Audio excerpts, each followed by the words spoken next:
নমস্কাৰ মই অমৰজ্যোতি বৰ্মন প্ৰথমে আপোনালোকক স্বাগতম জনাইছোঁ মই অন্যতম ভিডিঅ'লৈ আজি আমি আলোচনা কৰিম প্ৰফিট এণ্ড লছ চেপ্টাৰটো মানে যিহেতু আপোনালোকক যোৱা ভিডিঅ'ত মই পাৰ্চেণ্টেজৰ ওপৰত ভিডিঅ' এটা বনাই দিছিলোঁ তাত বেছিকখিনি মই কথা কৈছিলোঁ যে পাৰ্চেণ্টেজ কেনেকৈ উলিওৱা হয় সেইখিনি আমি জানিছিলোঁ কিন্তু পাৰ্চেণ্টেজৰ লগত জড়িত হোৱা অংক আপোনালোকে প্ৰতিটো পদতে পাই যাব যেনে আজি প্ৰফিট এণ্ড লছত আপোনালোকে পাৰ্চেণ্টেজ ওলাব লাগিব এভাৰেষ্টত লাগিব আপোনালোকৰ ৰেচিঅন প্ৰপৰ্চনত লাগিব বিভিন্ন আপোনালোকৰ ছেক্টৰত আপোনালোকৰ পাৰ্চেণ্টেজৰ সহায় ল'ব লগা হয় সেইবাবে আপোনালোকে যদি বেছিক ভিডিঅ'টো চোৱা নাই এবাৰ বেছিক ভিডিঅ'টো চাই ল'ব তাৰ পৰা আজি আমি প্ৰফিট এণ্ড লছৰ চেপ্টাৰটো আলোচনা কৰিম প্ৰফিট লছ আজি এই চেপ্টাৰটোত বৰ বিশেষ আমি একেবাৰে টানলৈকে নাযাওঁ যিহেতু একদম ডিএলএডত বেছিক কুৱেশ্যনে কিছুমান সোধা হয় বা প্ৰফিট এণ্ড লছ বা যিকোনো ছেক্টৰৰ পৰা একদম বেছিক পইণ্ট কিছুমান সোধা হয় হয়নে নহয় তো তাৰ বাবে বৰ বিশেষ একদম জটিললৈকে যাব লগা নহয় আৰু জটিল আমি আলোচনা কৰিম পাছত আমি আলোচনা কৰিম এতিয়া যিহেতু আপোনালোকৰ কনফিডেঞ্চখিনি বিল্ড হওক বোলে হয়তো ময়ো মেথছত অকণমান পাৰিম চেষ্টা কৰিব পাৰিম সেইকাৰণে আমি সৰলৰ পৰা আমি জটিললৈকে যাব লাগিব প্ৰথমতে যদি জটিলত পৰা আৰম্ভ কৰোঁ তেতিয়াহ'লে আপোনালোকে অলপমান দিগদাৰ পাব তো যিকোনো হওক আজি আমি প্ৰফিট এণ্ড লছৰ চেপ্টাৰৰ জনাৰ আগতে কিছুমান ইম্পৰ্টেণ্ট পইণ্ট আমি জানি লওঁ যেনে ধৰি লওক কষ্ট প্ৰাইচ মানে কি ইংলিছত কষ্ট প্ৰাইচ মানে অসমীয়াত আমাৰ হয় কিনা দাম আমি শ্বৰ্ট ফৰ্মত আমি চিপি বুলিও লিখিব পাৰোঁ আৰু চেলিং প্ৰাইচটো কি চেলিং প্ৰাইচটো হৈছে বেচা দাম আমি শ্বৰ্ট ফৰ্মত এছ পি বুলিও আমি লিখিব পাৰোঁ প্ৰফিটটো জানে আপোনালোকে লাভ মানে কোনোবা এটা বস্তু আপোনালোকে 80 টকাত কিনি কেনে 100 টকাত বিক্ৰী কৰিলে আপোনালোকৰ প্ৰফিট কিমান হ'ব প্ৰফিট আমাৰ 20 টকাৰ হ'ব সেইটো হৈছে এইটো লাভ লোকচান কেনেকুৱা কোনোবা এটা বস্তু 100 টকাত কিনি 80 টকাত বিক্ৰী কৰিলে লছ কিমান হ'ল 20 টকা লছ হ'ল এইটো কোৱা হয় লোকচান আৰু এই প্ৰফিটৰ যদি আমি ওলাব লাগে যদি ধৰি লওক আমি ওলাব লাগে এই প্ৰফিট এতিয়া যদি মই কৈছিলোঁ যে কোনো এটা বস্তু 80 টকাত কিনি কি কৰিব লাগে 100 টকাত বিক্ৰী কৰিলে তেতিয়া লাভ কিমান হ'ল আমি কি কৰিব লাগিব কিনা দাম কিমান কি কয় বেচা দাম কিমান আছিল 100 টকাত বস্তু এটা আমি বিক্ৰী কৰিলোঁ কিনিছিলোঁ কিমানত আমি কিনিছিলোঁ 80 টকাত কিনিছিলোঁ আমি S P minus C P তেতিয়াহে আমি বস্তুটো আমি গম পাম যে কিমান টকা আমাৰ লাভ হ'ল যেনিবা বেচিছিলোঁ কিমান 100 টকাত এটা বস্তু এটা বেচিছিলোঁ হয়নে নহয় 80 টকাত আমি কিনিছিলোঁ বস্তুটো কিমান হ'ল 20 টকা কিমান হ'ল লাভ হ'ল বুজি পাইছে লছটো আমি লছ যদি আমাক ওলাব দিয়ে আমি কিংকে ওলাব লাগিব আমি কষ্ট প্ৰাইচটো ওলাব লাগিব আমি কিমানত কিনিছিলোঁ কোনো এটা বস্তু আমি 100 টকাত কিনিছিলোঁ কি কয় কষ্ট প্ৰাইচ কিমান কিনিছিলোঁ আমি 80 টকাত কিনিছিলোঁ কোনো এটা বস্তু হয়নে নহয় 80 টকাত এটা বস্তু এটা কিনি কিমানত বিক্ৰী কৰিলোঁ 80 টকাত কিনি আমি 100 টকাত এটাত বিক্ৰী কৰিলোঁ কিমান লছ হ'ল আমাৰ 20 টকা আমাৰ লছ হ'ল হয়নে তো এনেকুৱাকৈ ওলাই হয় 3 নম্বৰ আমাৰ প্ৰফিট যদি আমাক পাৰ্চেণ্টেজ ওলাব দিয়ে মানে প্ৰফিট শতাংশ যদি আমাক ওলাব দিয়ে তেতিয়াহ'লে কি হ'ব আমি কিমান প্ৰফিট আছিল সেইখিনি আমি ওপৰত বহাব লাগিব প্ৰথমতে আৰু কষ্ট প্ৰাইচ কিমান মানে কিনা দাম কিমান আছিল আমি সেইটো তলত বহাব লাগিব মানে মূল দামটো যিটো আমি কিনিছিলোঁ সেইটো তলত বহাব লাগিব আৰু আমাৰ প্ৰফিট কিমান হৈছিল সেইখিনি ওপৰত বহাব লাগিব তাৰপিছত 100 দি আমি পূৰণ কৰিব লাগিব আৰু এইখিনি কাটাকাটি কৰি যিটো হ'ব সেইটো আমাৰ প্ৰফিট পাৰ্চেণ্টেজত ধৰা হয় বুজি পাইছে লছ যদি আমাক পাৰ্চেণ্টেজ শতাংশ যদি ওলাব দিয়ে তেতিয়াহ'লে সেই একে মেথড আমাৰ লছটো ওপৰত যাব আৰু কষ্ট প্ৰাইচটো তলত যাব মানে কষ্ট প্ৰাইচ সদায় তলত থাকে প্ৰফিট এণ্ড লছৰ যদি আমাক শতাংশ ওলাব দিয়ে কষ্ট প্ৰাইচ সদায় তলত থাকে বাকী লাভ বা লছ সদায় ওপৰত থাকে তাৰপিছত এনেকৈ আমি 100 পূৰণ কৰিলে আমাৰ কাটাকাটি কৰিলে হৈ যায় কোনো এটা বস্তু যদি অমুক দামত কিনি অমুক পাৰ্চেণ্টেজ প্ৰফিট হ'ল অমুক পাৰ্চেণ্ট তাৰমানে প্ৰফিট হ'ল তেতিয়াহ'লে বেচা দাম কিমান আছিল এনেকৈ যদি সোধে আপোনালোকে কি কৰিব লাগিব প্ৰফিট পাৰ্চেণ্টেজটো আমি ওপৰত লিখিব লাগিব 100 দি আমি যোগ কৰিব লাগিব আৰু চি পি এটো ইয়াত বহাই আমি এইটো কাটাকাটি কৰিলে আমি এই বস্তুটো পাই যাম এইটো ফৰ্মুলাটো হৈছে এইটো আপোনালোকে মনত ৰাখক মানে মনত ৰাখিব নালাগে বস্তুগিলাখান অংকগিলাখান আপোনালোকৰ প্ৰেক্টিচ যেতিয়া কৰিব আপোনালোকৰ অট'মেটিক মনত থাকিব আৰু যদি কেতিয়াবা যদি কয় বস্তুৰ কিনা দাম যদি অমুক হয় লছ কান হৈছে অমুক %, তেতিয়াহ'লে আপোনালোকৰ বেচা দাম কিমান হ'ব সেইটো যদি আপোনালোকক সোধে তেতিয়াহ'লে আপোনালোকে এইটো ফৰ্মুলাত কৰিব লাগিব আৰু এতিয়া যদি আপোনালোকক এই দুটা ফৰ্মুলাত যদি আপোনালোকক সোধে বোলে বেচা দাম অমুক আছিল পাৰ্চেণ্টেজ পাইছিল তাৰমানে লাভৰ শতাংশ পাইছিল অমুক %, তেতিয়াহ'লে এছপি চিপিও যদি আপোনালোকক সুধিব দিয়ে চিপি মানে কষ্ট প্ৰাইচ মানে সুধিব দিয়ে কিনা দাম যদি আপোনালোকক সুধিব দিয়ে বস্তুটোৰ মূল্য কিমান আছিল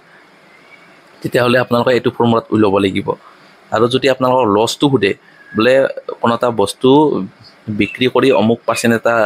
পাইছিল তাৰমানে অমুক টাইমত ধৰি লওক কোনো এটা বস্তু 1000 টকাৰ এটা বস্তু বেছি লছ হৈছে অমুক %, হয়নে নহয় তেতিয়াহ'লে কিনা দাম কিমান আছিল সেই বস্তুটোৰ ওপৰত যদি এনেকৈ যদি সোধে তেতিয়াহ'লে আপোনালোকে এইটো ফৰ্মুলা আপোনালোকে লিখিব লাগিব তো এতিয়া আপোনালোকে অকণমান বুজি পোৱাত অসুবিধা হ'ব পাৰে কাৰণ আমি মেথছখিনি কৰিলেহে আমি বস্তুখিনি গম পাম যে কোনটো ফৰ্মুলা কোনটোত পৰিব বুজি পাইছে চাওক এতিয়া কেইটামান আমি 5টা মেথছ লৈ আহিছোঁ 5টা মেথছে আমি আলোচনা কৰিম আজি তাৰ পৰা আমি লাহে লাহে জটিললৈকে যাম মানে সিলেবাসখিনি আমি কমপ্লিট কৰিব খুজি আছোঁ আপোনালোকে জানে যে সিলেবাসখন অকণমান ডাঙৰ সিলেবাস যদি চোৱা নাই এতিয়ালৈকে আপোনালোকক মই ভিডিঅ' ডেছক্ৰিপশ্যনত বাৰু দিয়ে দিম বোলো সিলেবাসৰ কথাখিনি এইকেইদিন প্ৰায় সুধি আছে মই আগতেও আলোচনা কৰিছোঁ সিলেবাসখিনৰ কথা কিন্তু বহুতে এতিয়াও সুধি থকাৰ বাবে নতুন নতুন যিহেতু ফেমিলি মেম্বাৰ এড হৈ আছে আমাৰ তো বহুতে নাজানিব পাৰে তো এইটো ভিডিঅ'ত মই ডেছক্ৰিপশ্যনত মই দি দিম বাৰু তো যিকোনো হওক আমি আজি এইকেইটা মেথছ আমি আলোচনা কৰিম প্ৰথমতে আছে ৰামে এখন কিতাপ 500 টকাত কিনিলে আৰু 750 টকাত বিক্ৰী কৰিলে কেইটাত কিনিছিল আমাৰ 500 টকাত কিনিছিল আৰু বিক্ৰী কিমানো কৰিছিল 750 টকাত বিক্ৰী কৰিলে তেওঁৰ লাভ বা লোকচান কিমান হ'ব মই আপোনালোকক কৈছিলোঁ যে প্ৰথমতে আমাক কিমান কৈছিল বস্তু এটা কিনা দাম আছিল আমাক কষ্ট প্ৰাইচ হৈছিল 500 টকা জানা নহয় এছপি মানে কি সেলিং প্ৰাইচ মানে বিক্ৰী কৰা মূল্য কিমান আছিল টকা তেওঁ লাভ কিমান হ'ব আছে আপোনালোকে সিম্পল কথা এইটো ফৰ্মুলাত উলাব লাগিলে তেতিয়াহ'লে আপোনালোকে দিব ইনক্ৰিজ দিয়ক 700 ৰ পৰা যেহেতু এটো বেছি আছে তেতিয়াহ'লে আমি এটোৰ পৰা এটো মাইনাস কৰিব লাগিব তেতিয়াহে আমি লাভৰ শতাংশটো উলাব পাৰিম দেন দেখা দেখি আমি গমে পাইছো যে এটো লাভে হ'ব হয় নহয় লোকচান হ'লে তাৰমানে এটোৰ পৰা এটো মাইনাস কৰিলেহে আমি লোকচানটো উলাব পাৰিম এটা যেহেতু আমি গমে পাইছো যে এটো লাভ হ'ব তেতিয়াহ'লে আমি ইয়াক বিক্ৰী কৰি মাইনাস কৰি দিলে আমি আমাৰ কিমান হ'ল ওলে গ'ল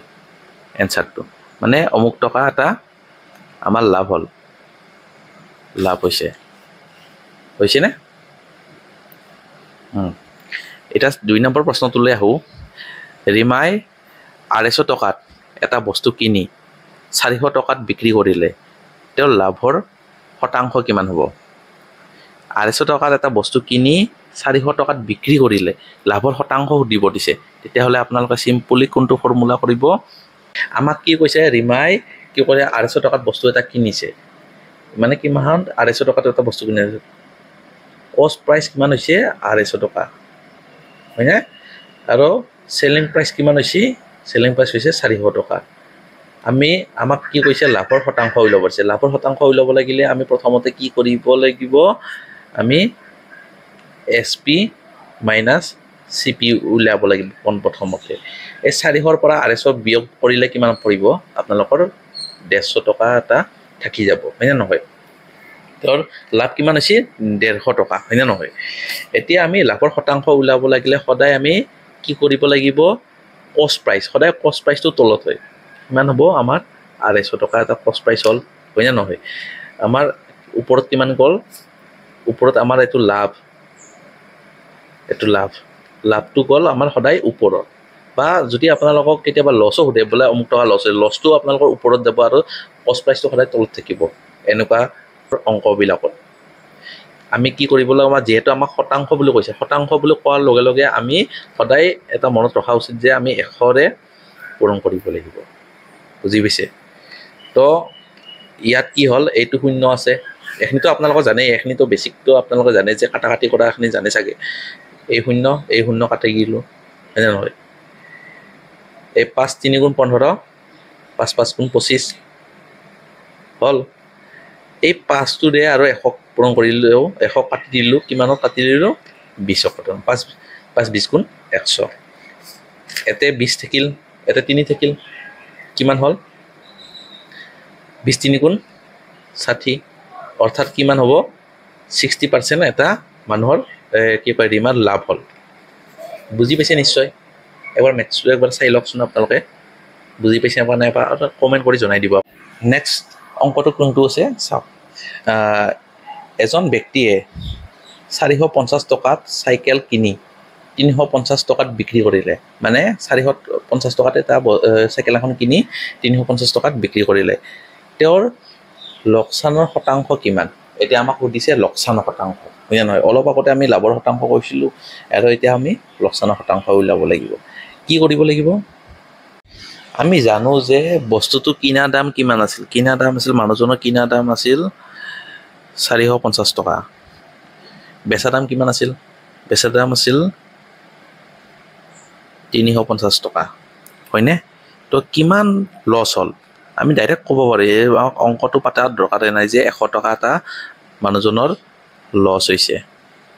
হয়নে নহয় ইয়াক আমাক কি সুধিছে লোকচানৰ শতাংশ সুধিছে সিম্পলি আপোনালোকে 100টো ওপৰত বহাই দিয়ক যিহেতু এটো যাব ওপৰত কষ্ট প্ৰাইস মানে এটো হ'ব কষ্ট প্ৰাইস এটো কষ্ট প্ৰাইসটো হ'ব 450 টকা